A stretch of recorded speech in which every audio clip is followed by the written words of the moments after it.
ઓમ નમઃ શિવાય। હું બીનાબેન વ્યાસ બીનાસ કિચનમાંથી આજે આપણે પૂરણપોળી અને આમટી બનાવવા જઈ રહ્યા છીએ। ચાલો શરૂઆત કરીએ।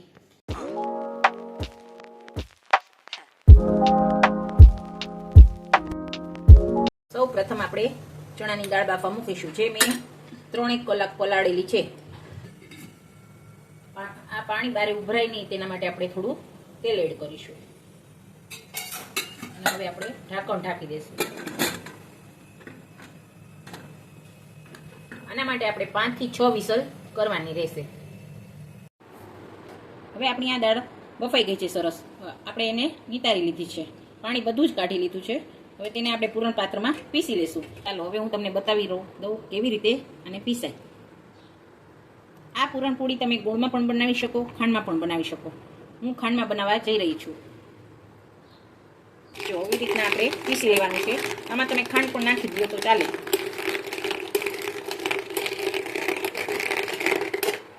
આપણું આ પૂરણ માટે પીસાઈ ગયું છે। હવે આપણે પૂરણ બનાવી લઈશું। એક લોયામાં પીસેલી દાળ એડ કરશું।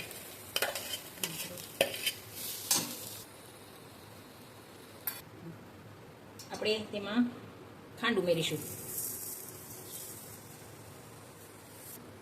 2 વાટકી દાળ હોય તો આપણે 1.5 વાટકી ખાંડ ઉમેરીશું। પછી જેવું ગોળ પણ ખાતા હોય એવું।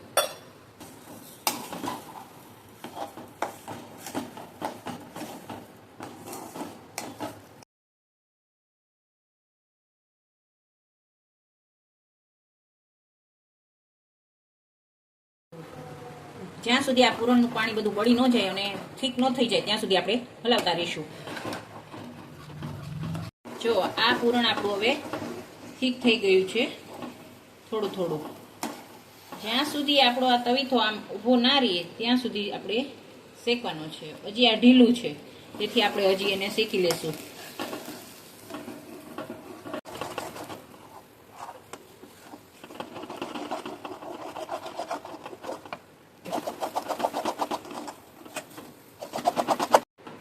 આપણું પૂરણ હવે તૈયાર છે, ઠીક થઈ ગયું છે, તમે જોઈ શકો છો। હવે આપણો ચમચો એમાં ઊભો રહે છે એટલે આપણું પૂરણ તૈયાર છે પૂરણપોળી માટે। આમાં તમે જાયફળ અને એલચીનો ભૂકો નાખી શકો। પૂરણપોળી બનાવવા માટે આપણે લોટ બાંધીને 2 કલાક પહેલાં રાખી દીધો હતો। આમાં અમે 1 વાટકો મેંદાનો લોટ અને 1.5 વાટકો ઘઉંનો લોટ નાખેલ છે। જો તમારે મેંદો ન ખાવો હોય તો તમે સ્કીપ કરી શકો છો। જો આવો નરમ બનાવવાનો છે આ લોટને, આવતું જાતું નમક પણ નાખવાનું છે। આપણે આમાંથી એક લુઓ લઈ લેશું। જેટલો લોટ ઢીલું હશે એટલી જ પૂરણપોળી નરમ બનશે।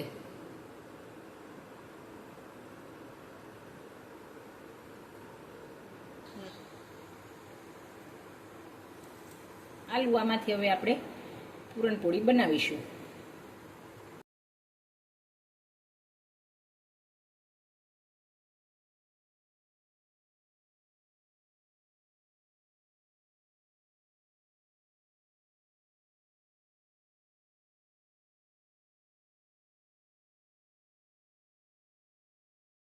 પૂરણપોળી વણાઈ ગઈ છે, હવે આપણે તેને શેકી લેશું।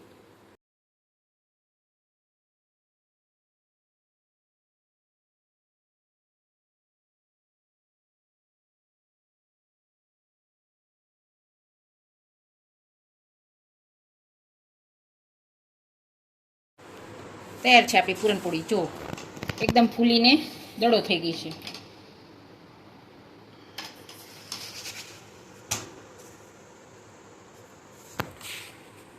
આપણે આમાં ઘી લગાડીશું। ઘીનું પ્રમાણ વધારે લેવાનું છે।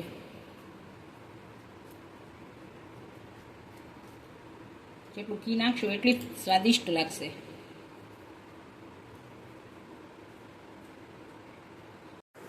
પૂરણપોળી સાથે આમટી બનાવવામાં આવે છે, તે આપણે બનાવીશું। એનો મસાલો બનાવી લઈએ। આ આપણે લોઢીમાં જ બનાવવાનું, લોઢાના વાસણમાં જ શેકવાનો છે, તેલ વગર।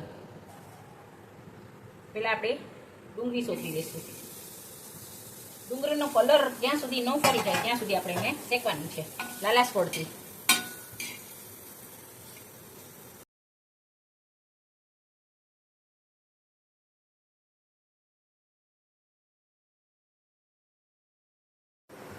આ ડુંગળી આપણી શેકાઈ ગઈ છે, જોઈ રહ્યા છો તમે, લાલ થઈ ગઈ છે એકદમ. હવે આપણે તેને કાઢી લઈશું.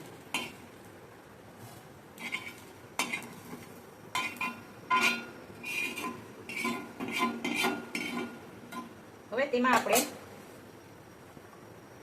લસણ, આદુ અને 2 લીલી મિરચી, તેને પણ આપણે કલર બદલાઈ જાય, દાજ પડે ત્યાં સુધી શેકવાનું છે. આદુ અને મરચાં ત્રણેય સંતળાઈ ગયા છે, એ આપણે એને કાઢી લઈશું.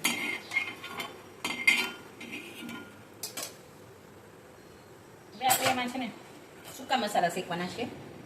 સૌથી પહેલાં આપણે સૂકું ટોપરું, જે ટોપરાના વાટકા મળે છે બજારમાં, તે સુધારીને શેકશું.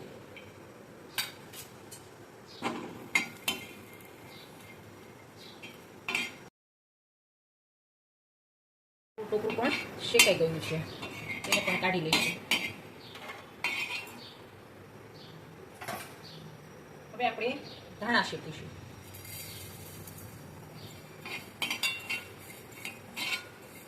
આખા ધાણા શેકીશ, એમાં જીરું અને ધાણા 2.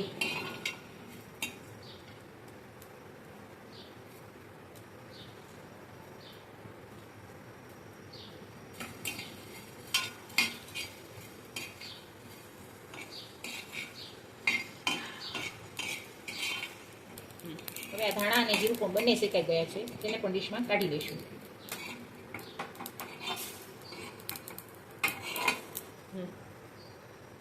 લવિંગ, આખા મરી, તજપત્તા અને એલચી એટલું આપણે શેકી લઈશું.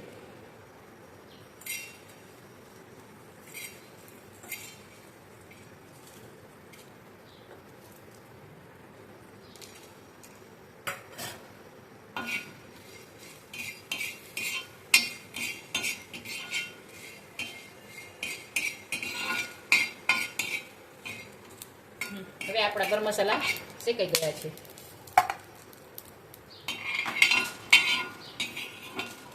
હવે આપણા આ મસાલા ઠંડા થઈ ગયા છે. આપણે એને હવે એક મિક્સિંગ જારમાં લઈ લઈશું. બધું એકસાથે જ ગ્રાઇન્ડ કરવાનું છે.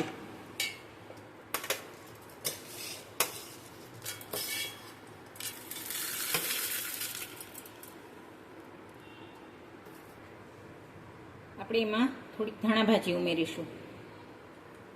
હવે આમાં આપણે પાણી બહુ ઓછું જ નાખવાનું છે, બહુ પાણી વધારે નાખવાનું નથી. હવે આપણે એને ગ્રાઇન્ડ કરી લઈશું.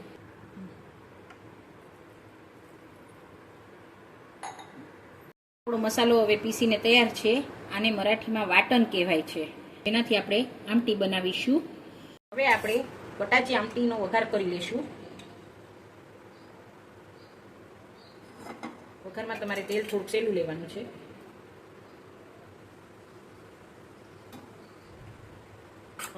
હવે આપણું આ તેલ ગરમ થઈ ગયું છે. લીમડાના પાન નાખવાના છે. હવે આપણે તેમાં મરચું નાખીશું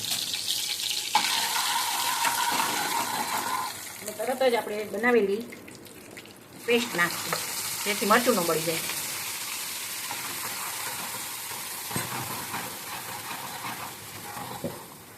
મસાલાને આપણે સારી રીતે દોડવાનો છે. તેલ છૂટું ન પડે ત્યાં સુધી ઘટ થઈ જશે. 10 મિનિટ જેવો ચડતા થશે આ બધા મસાલાને.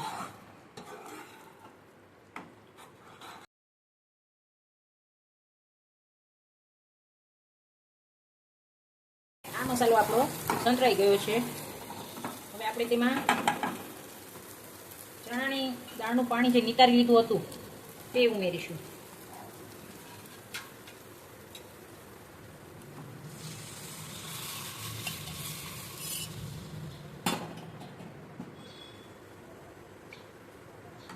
હવે આપણે આમાં છે ને નમક નાખીશું સ્વાદ અનુસાર.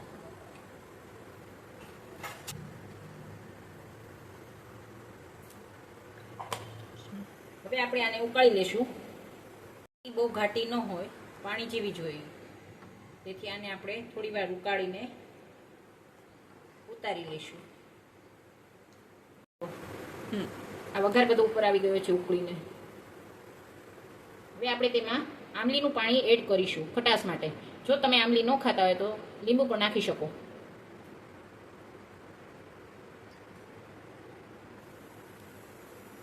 થોડી વાર આપણે ઉકળવા દઈશું. તૈયાર છે આપણી કટાચી આમટી.